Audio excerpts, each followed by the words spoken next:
Hey, Anton. Yeah, Margaret? You know what we didn't talk about? What? How little time Simon and Wilhelm are on screen together.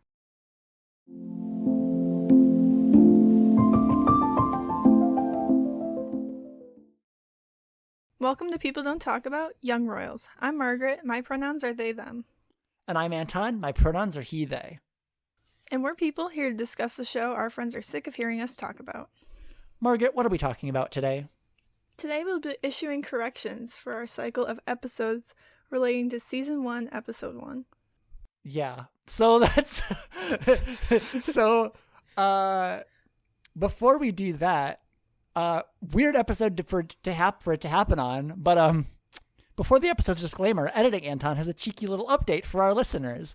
The amount of released podcast material, as of publishing the previous episode, Purple and Orange, Frog Print Snow Globe, has now surpassed the albeit estimated runtime of all three eventual seasons of the show combined. It feels really perfect to me that was our last, cycle for episode 1. Yeah, exactly. And it's all three of them. All of our mainline episodes, including the bonus episodes that we released within there, like the one bonus episode that we released, that the bonus episode probably made the difference ultimately, because I think it kind of was just barely, but yeah. Yeah. Everything we released up through that point, up through Purple and Orange is 13 and a half hours pretty much, which is the length of holy shit 3 seasons of the show. So you could either watch all 3 seasons or listen to us break down the first episode. Because each season is 4.5 hours, because it's six episodes times an average of 45 minutes. Yeah. So yeah. Damn. Math is mathing. Math is mathing. You're so right, bestie. And I realized I said before the episode's disclaimer, because behind the scenes for the listeners, that's just what the script says. But we have no disclaimer for this episode because it's this episode. All we're doing is reading through the feedback that we got from you guys about our last 13 episodes, to make sure that we have all our facts straight going forward, just so that neither of us are straight. Oh shit, you're right. Well, that's why we didn't have our facts straight. Exactly. But Margaret, even though this is a bonus episode and we're a little loosey-goosey, what is that thing you're mentioning in the cold open? Oh, okay. So our Revolution episode for Season 1, Episode 1 was an hour and 10 minutes long and 23 seconds. Wilhelm and Simon are only on screen together for 7 minutes and 38 seconds, and that is including the entire lunch scene and the entire classroom scene with the entire church scene.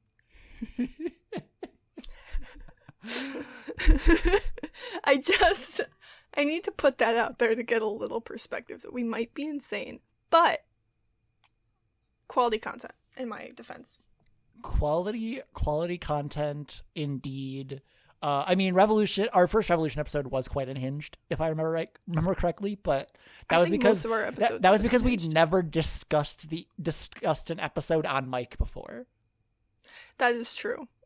It was just at lunch while our friends are looking back and forth like it was a tennis match, because we're just yelling, or pretending we don't exist because we were that annoying. Or that.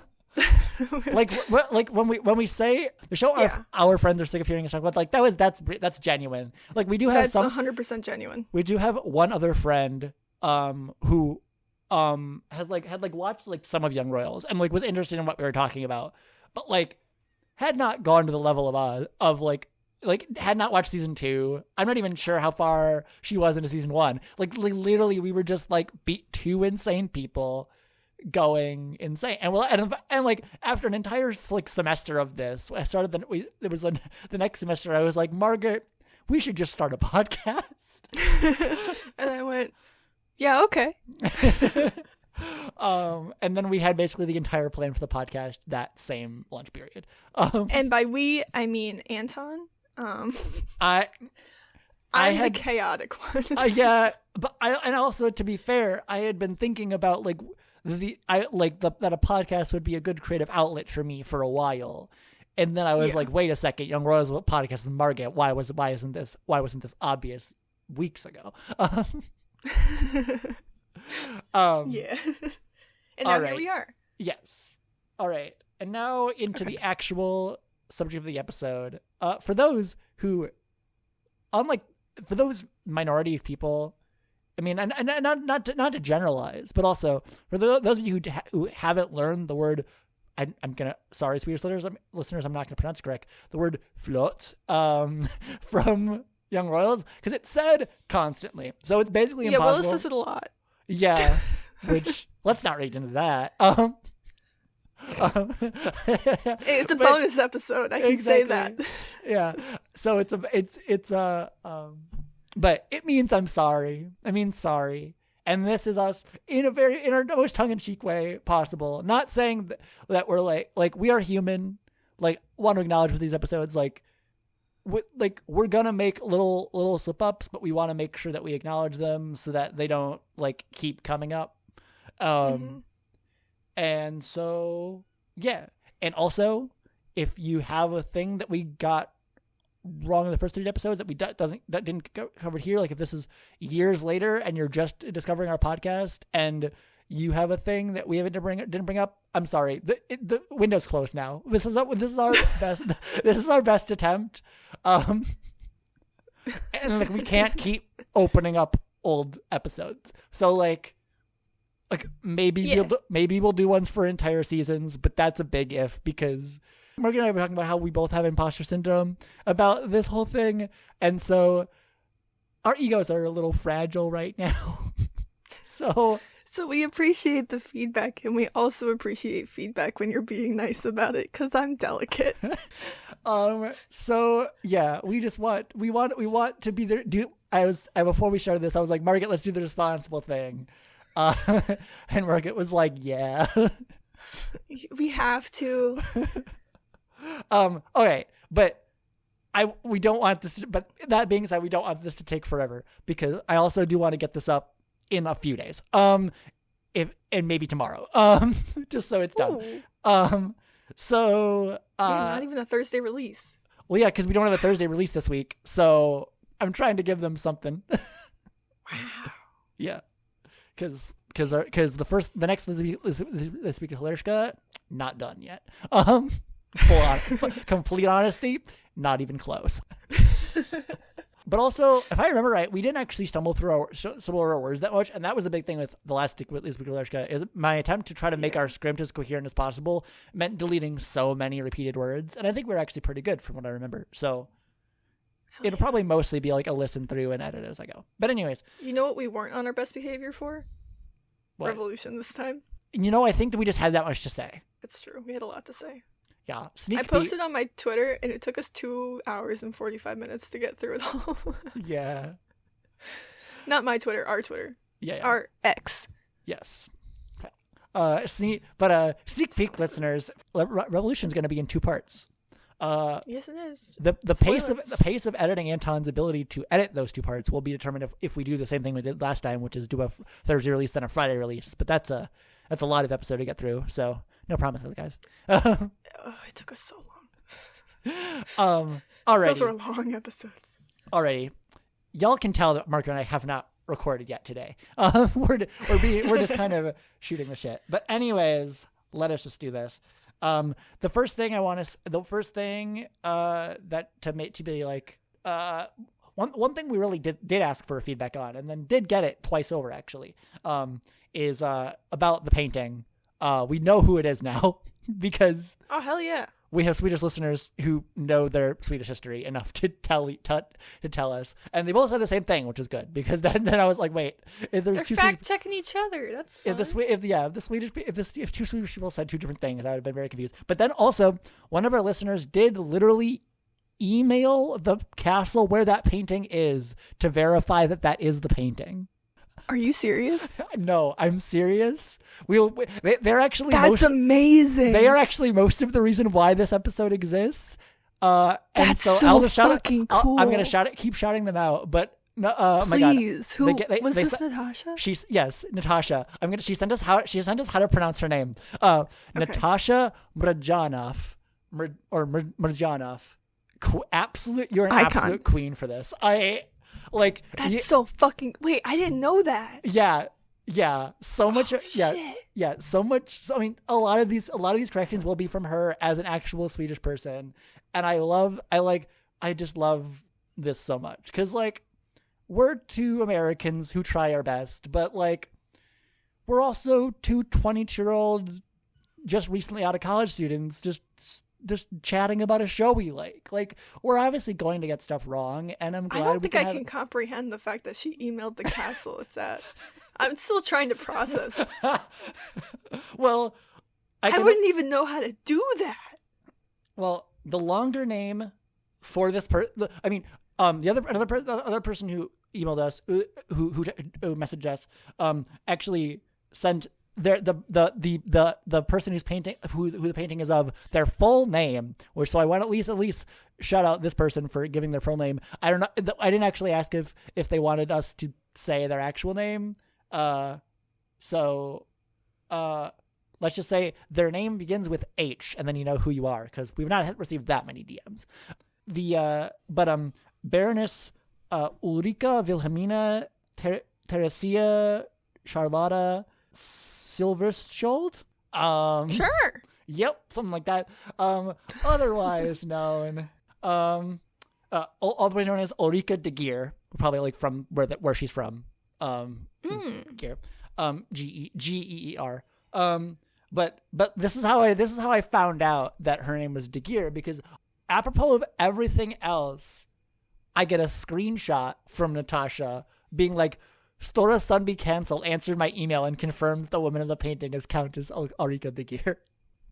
That's so fucking cool. Jesus Christ. And I'm not, like, that's just genuinely cool. It is. That she... Damn. Like, you fact-checked yourself on your own fact check. I love it. I love to see it. Yes. I love to see it. And, yeah.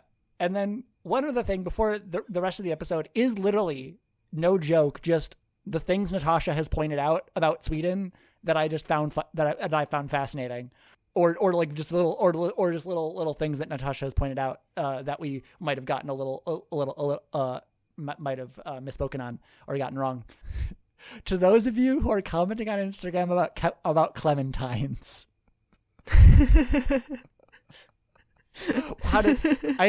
What did we both realize, Margaret? They are a thing, definitely a thing, but not in the first episode. Yeah, they're not in Ep 1, I don't think. I have not found. We've watched episode 1 so many times. Don't remember seeing a single orange. I don't remember seeing a single orange either, and we picked that motherfucker apart. Yeah, because like the only motherfucker with love. Yes, because the only scene where we see Simon eating is at dinner when he is having spaghetti with ketchup, and like he's not eating clementines there. So like, that would have been our only opportunity to see clementines, and because that episode was all of at least episodes have been limited to the first episode. Bring it up eventually. But I did bring up clementines. Watch out for it. I don't know if I can say this. This might be a spoiler, but it's a bonus episode. I don't give a shit. Yeah, I do bring up clementines, and I think Art of the Choice. It might be art. It's one of the art of those. Cool. We haven't recorded that episode yet, but cool. Yeah. Yes, we did. Yeah, they do. Okay. Cool. And with that, now we're just getting into the things that Natasha has said. Natasha, shout out. Just icon. Yes. And I never feel bad when I read these. I don't feel like a dumb American, which is always nice because. No, yeah, they're always just like, hey, just so you know, like, occurrence. Hey, yeah, I feel like Swedes and Europeans in general have a different reaction to correcting people about cultural inaccuracies than Americans do about other people's correcting their cultural inaccuracies. When other people get America wrong, like most Americans would just get like really defensive and livid. Like, how can you not know that about America? And I'm just like, guys. Yeah. Could you not confirm every stereotype about us immediately? All right. No. Okay. There's like two big things that are kind of us being like silly, goofy, and that does actually. Well, actually, I mean, a lot of these are all like silly, goofy things that like just without a certain amount of cultural context, like is harder to pick up on. I do feel a bit silly because the amount of times we talked about Villa just like downing water. And it wasn't water. It's the moonshine, which makes It's so much more moonshine. sense. But why was it in water? Never. I don't care. It doesn't matter. I think those might have been glass, though. I don't know. Was it? I don't know. Hard to say. But also, it I guess was if they're moonshine. illegal, Mika could have like put them in giant water containers. I don't even know. But like, yeah. I think it does make sense for there to be moonshine. And now instead of Villa sobering up, it means he needed to get drunker to talk to Simon, which, okay. Also makes a lot of sense. Almost makes more sense, I think, thinking about it. But Yeah, probably. so kind of disregard what we said about that. But, I think based on our interpretation, either could make sense, but I do get how that could be moonshine. That definitely is moonshine. And then just I do want to kind of like I think based on how we both interpreted this line, like we kind of interpreted this differently, but I think it is warranted to kind of include this other alternative perspective, where Simon at the very end of the episode, when he's asking Wilhelm if he likes it Hilarska, and Wilhelm takes forever to say yes. We thought we're very much on like camp, like Wilhelm is lying about enjoying himself at Hilarska. And I think Natasha presents the idea of that by that he meant I didn't before, but now that you're entering my life, I do enjoy it there. I can see that. Yeah. Which I think either interpretation makes sense to me. Yeah. I'm inclined to just say Villa is lying, but I think I can see it also being a little true in that sense. And then, Natasha, you did make a comment about something that I think that's the scene that you're talking about is in the second episode, and I remember summarizing it. So, I think that's what you're talking about. So I'm gonna discard the next thing you have in the chat. Just that's for Natasha, This episode is just us talking to Natasha at this point. It's just all the times we reacted with a heart instead of responding because we knew we were going to make this episode. This is us responding to all of her DMs. Yes. Which is also encouragement for other people to do this as well. Yeah. Like, hit us up. I mean, it is creating more work for us because we do have to eventually edit this episode, but it's all the name of responsibility. We've brought this upon ourselves. Yes. All right. The next point I do mention a future episode because I knew we were going to be making this episode. And with my amended knowledge. And it's about the phrase socialist boy. Did you read this? Did you read this DM from Natasha? I've read it.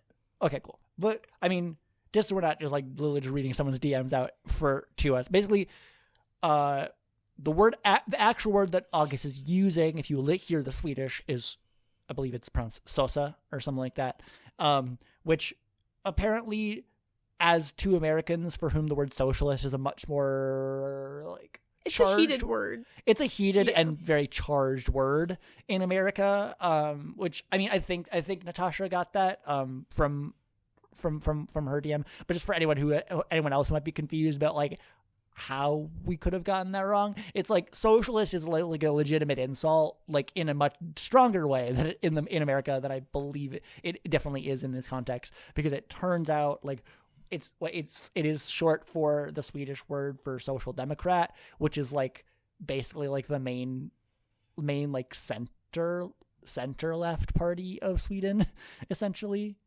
And God, that's the fucking dream. Sorry, I don't mean to bring politics into this, but God, no, could you fucking imagine? You're not wrong. I mean, leftists probably do definitely feel differently, and like I do sympathize with the idea of a center left party abandoning the ideals of leftism. because that's something we can also relate to. But basically, essentially, it is a word that means different things to different people, and the context that August would be using it would be as a term of contempt, but like not a term of contempt. I mean, I think I got this intuitively, but I don't think I really made it clear on the episode, because I did know that Sweden's politics were different from America's, but I think recognizing that like it is a word that actually is fairly neutral for most of the country, but is a term, but is an insult coming from August just because of nobility. Like what is what does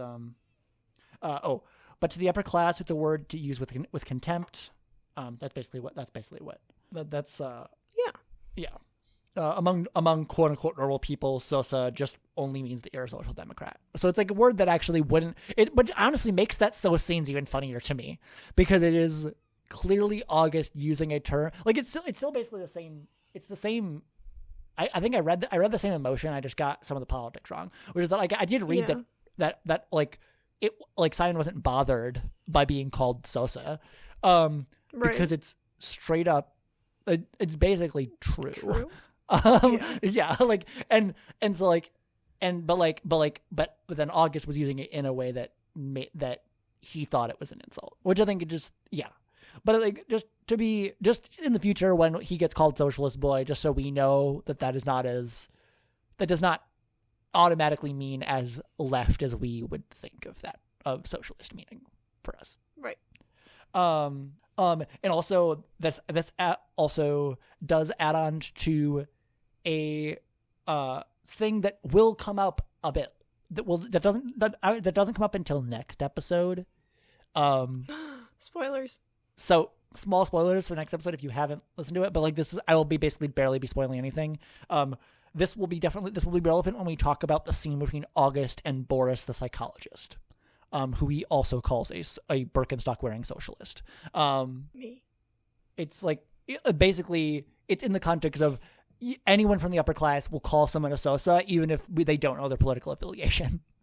Like it's just a term for someone who isn't part of the upper class. And the subtitles are kind of just doing us dirty there, essentially. Yeah. Which is bound to happen. It is. But this is probably one of the most glaring. Translations aren't perfect. Yeah.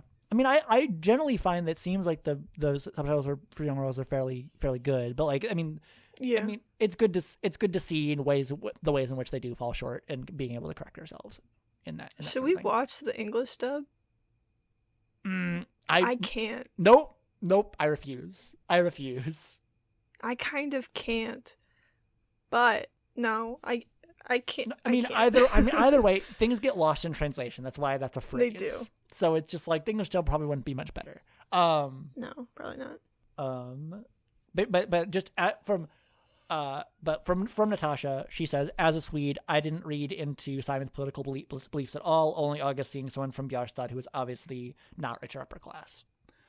Which, valid. I will say though, like the things that Simon says in class.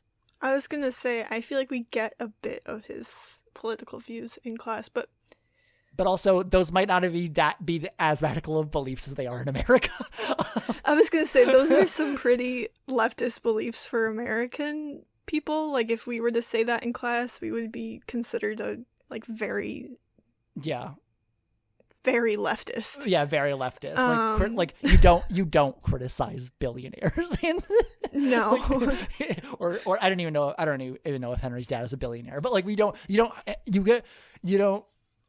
criticize the capitalists unless you want to be labeled extremely far left.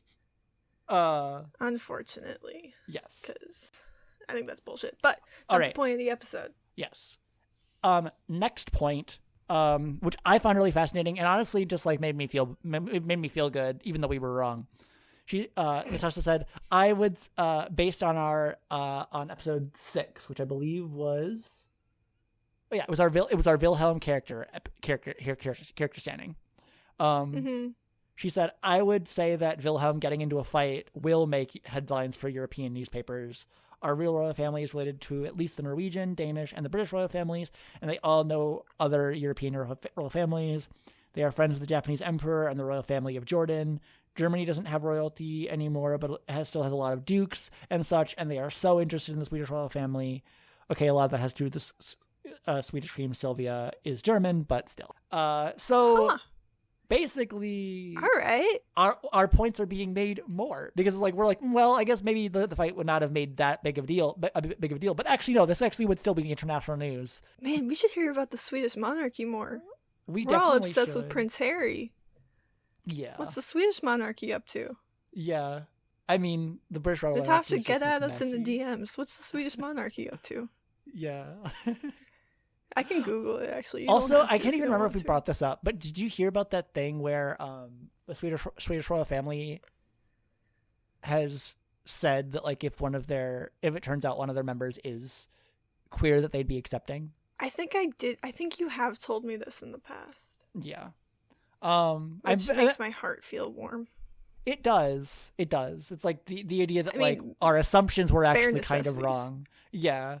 But the cynical part of me is like, sure, well, let's wait till it actually happens. Like, yeah.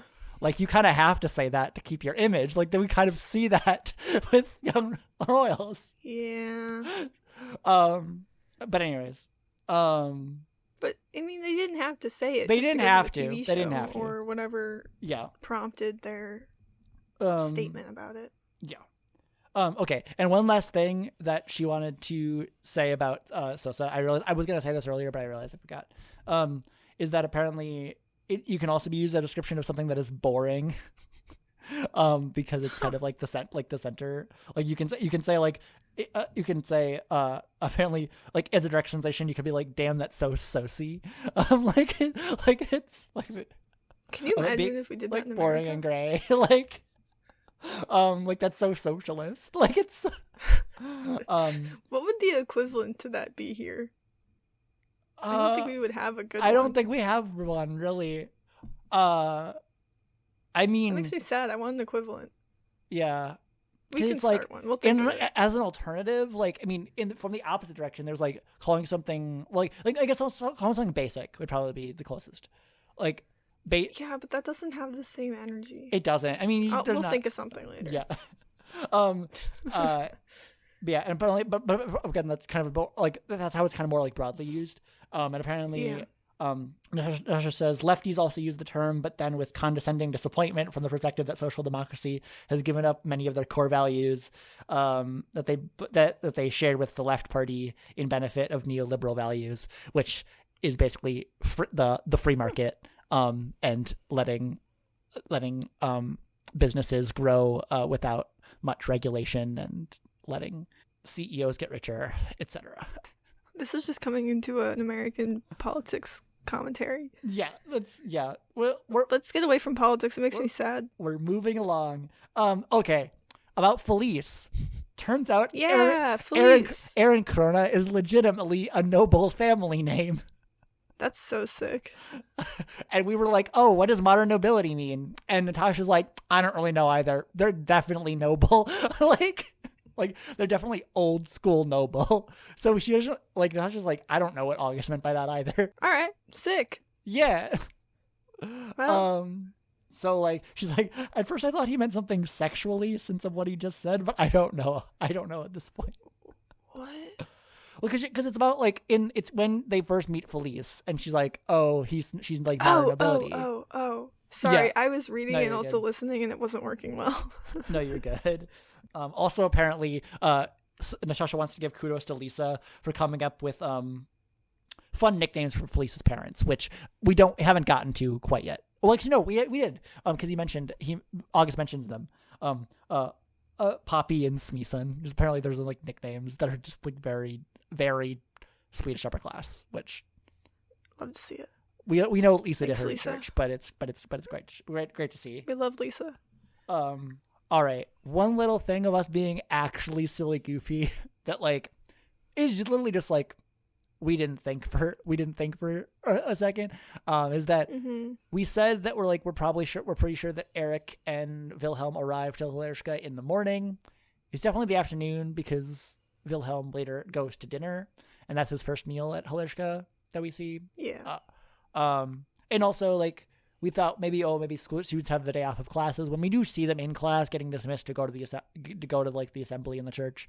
Yeah. But I feel like we also did not dwell on the fact that like they did literally pull everyone out of class to have an assembly. Yeah, we got a little lost in the sauce for Wilhelm. Like, yeah, that's just even more cringe to me, and it is like, I don't know.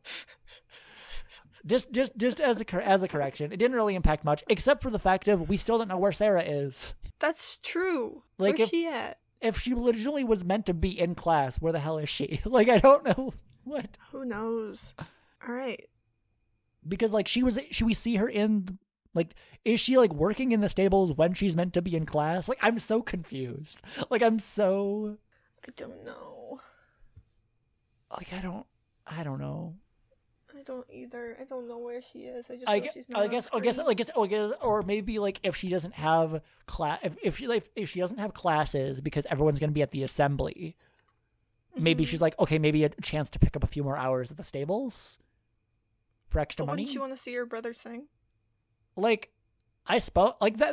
That's what I was thinking, but I'm like, she also isn't in that shot, so I'm just like, I'm trying to make it make sense. Like, yeah. Because it's like also like, yeah, I initially I was like, maybe like there's a chance that like Simon's like too shy and it's like saying you don't have to come, but also like that's not really Simon's style. Yeah, I don't think so. Like, he'd want Sarah to see him. So I think at this point, like, we just have to say like she was there, we didn't see her. I just have to say that to make it make sense to me. All right, I can get behind that. Cool. All right. A fun fact, Hilarska, apparently, Sweden doesn't have a whole lot of boarding schools, but Hilarska is heavily based on Lundsberg. So, if you want to look up Lundsberg, Lundsberg, it's apparently visually also very much resembles Hilarska. So, little fun things. And then also, Natasha... in relation to us, are mentioned that Eric seems to drive his car really fast. Apparently, that's definitely a common thing of royals in the Swedish royal family driving their car fast, which I think, again, more realism for the show. And then, okay, about what Eric says to Wilhelm about like keeping up appearances. Natasha points out that like that's the kind of a thing for like all of the upper classes, so like it's not super strange that he says it to Wilhelm. But I think it doesn't make me hate it any less. Yeah, that's fair. And I think I want to hammer home apart the point that like I think Margaret used the analogy that like the rest of the upper classes and Wilhelm and Eric are kind of like behind glass. Like it's like they can never actually reach the royal family's status. And so it's like everything that is true about the upper classes is true about the royal family like 10 times over, at least. Right. So like, yeah, it's not out of line necessarily, but like also doesn't mean that it would be less distressing to hear as a queer person. So, which not to immediately label Wilhelm, but with anything, but like also pretty clear he has feeling for Simon, which gives me the right to call him queer. Yeah. And then now we're getting really into the weeds of the fun facts, but I love it. Felice and Villa went to preschool together. Normally, members of the royal family have nannies, and children were homeschooled or maybe went to some private school. But then our Crown Princess Victoria was starting school, and the king and queen decided that she would go to public school, and so did her siblings. From 7th grade, they all started in private schools in Stockholm. Prince Carl Philip lived in the States for 2 years at boarding school at the Kent School in Connecticut. When he came back to Sweden, he started at Lundsberg boarding school. Princess Madeline went to public preschool. In Norway, the Prince and Princess also went to public school, and then to some extent, the Princes of Denmark too. That generation of Scandinavian princes and princesses are all married to quote unquote like normal or real people. And also apparently their queen Sylvia, part of the reason, or going back to earlier why apparently she's so popular, is that she is German and also kind of a normal or real person, potentially. So cool. Sick. But she says not in the young royal sense though. Like she is real in the sense that she's probably a rich commoner and not a literal like working class or middle class like daughter of an like son of an immigrant. Anyways, okay, this is the one that I did realize we got wrong. Like when watching future episodes with a friend of mine, Ludwig is not king consort. That's not a thing. He's the same prince consort, isn't he? He's Duke. I haven't read the whole DM. Hang on. You're good. He's Duke Prince. Ludwig. Like Duke. he basically has a title in his own right, which is mentioned later, but just not in this episode. That's why we were confused. It's a similar thing where Queen Elizabeth II's husband was known as Prince Philip. So like, I don't know. I think my whole thing about consorts and stuff like that, like that's always, I'm really into like the Tudor period and everything, and like I feel like I'm used to that. But like that's like I think the whole consort thing was only in a time when monarchy was absolute monarchy or like held most of the power. Yeah. Where you actually like made sense to point out that this person like is the spouse of the head, is like the head of state, like not quite there. Like as the monarch's powers become more symbolic, I think they have done away with really calling someone who isn't actually like blood related to the crown like some like a king or queen. So okay, lightning round. You can order alcohol in a bar or restaurant when you're 18, but you have to buy 20 to buy it from Systembolaget, which is like the state liquor store in Sweden. And so what that fully explains everything to me. Like August is probably 18, but he could not buy it legally like in bulk like at a liquor store.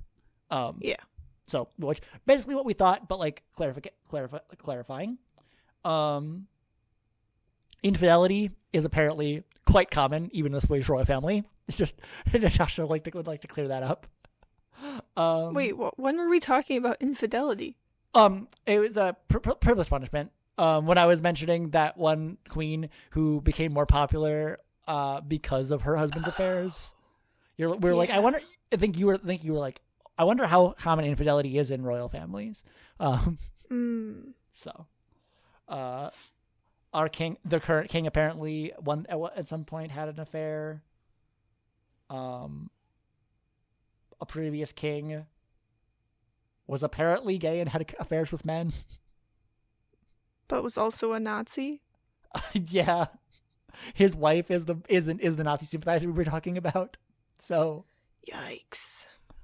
Which that actually is a whole thing. I haven't listened to that many episodes of this, but there's a podcast I've listened to called Bad Gays, and one of the you told me about that. Yeah, one of the episodes I've listened to is about a legit Nazi who was also gay. Yeah, I feel like that happened more than I care to think about. Anyways, and also like basically. There was actually kind of there was some group of the Nazi Party that was gay, and then they were systematically killed in the Night of the Long Knives, and then the Nazi Party became even more outwardly homophobic. Yikes. Anyways, I think that was the last one. Now I have to trigger warning Nazi Party. Fuck.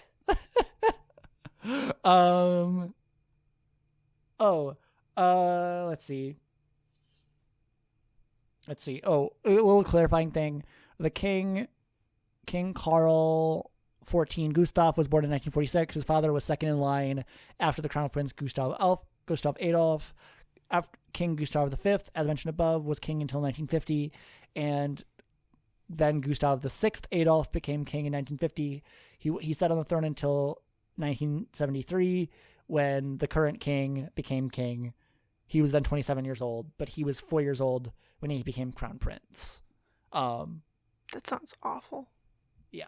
So a little bit of fact checking there in terms of my facts, because I got them from like months ago off a site that probably wasn't the most reputable. So, but thank you again to Natasha for all of that. Yeah. This episode did end up longer than we thought it would be, but you yeah, know, before we started recording, Anton was like, "This is going to take 20 minutes." Yep. Well, okay. Let's just do the outro and let's keep going. Okay. Thank you for listening. Sorry. I just want to formally say thank you to everybody. This is the end of us talking about the first episode. Yes. 1 down, 18 to go. 18 episodes. No, 17. 17 to go. But we also are going to have cycles about each season separately. So technically 1 cycle down, 20 cycles to go. So yeah. Woohoo. Okay. Thank you for listening. If you'd like to keep up to date with when we release new episodes and other pod-related announcements, you can check out our Instagram at People Don't Talk About. We can't say what our next episode will be because this is a bonus episode that will come out when it comes out. I think our next episode, isn't it going to be... It'll probably be This Week at Hilarska if I can get this out in time, unless I have to switch priorities in terms of what comes out first, because This Week at Hilarska gets priority, but yeah. Tentatively, our next episode will be This Week in Hilarska. If not, it's going to be Revolution, because that's what's somewhere in there. So, anyways. Yeah. One of the two. All right. Listen to the end of the previous regular episode to find out what's coming next. And with that, all that's left to say is, let's start a revolution, baby.